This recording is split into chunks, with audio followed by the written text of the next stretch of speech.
পাপীর চেহারা চিনা যায় বাপ, বেনামাজির চেহারা চিনা যায়। বেনামাজির চেহারায় কোনো দয়া মায়া থাকে না, বেনামাজির চেহারায় কোনো রসকস থাকে না, বেনামাজির চেহারা খোদার কসম। হযরত আব্দুল্লাহ ইবনে আব্বাস রাদিয়াল্লাহু তাআলা আনহুমা বলছেন, নবীর বিখ্যাত সাহাবী, বলছে গুনার প্রথম শাস্তি কি?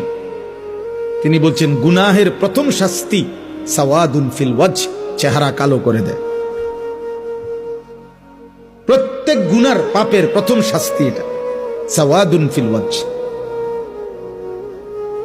গুনার প্রথম শাস্তি হলো চেহারা কালো।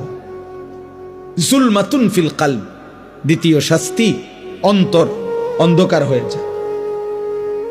তৃতীয় শাস্তি ওয়াহানুন ফিল বাদান, শরীর দুর্বল হয়ে যায়। চতুর্থ শাস্তি দাইকুন ফির রিজক, রিজিক কমে যায়। পঞ্চম শাস্তি বুগদাতুন ফি কুলুবিল খালক, মানুষের অন্তরে ঘৃণা তৈরি করে।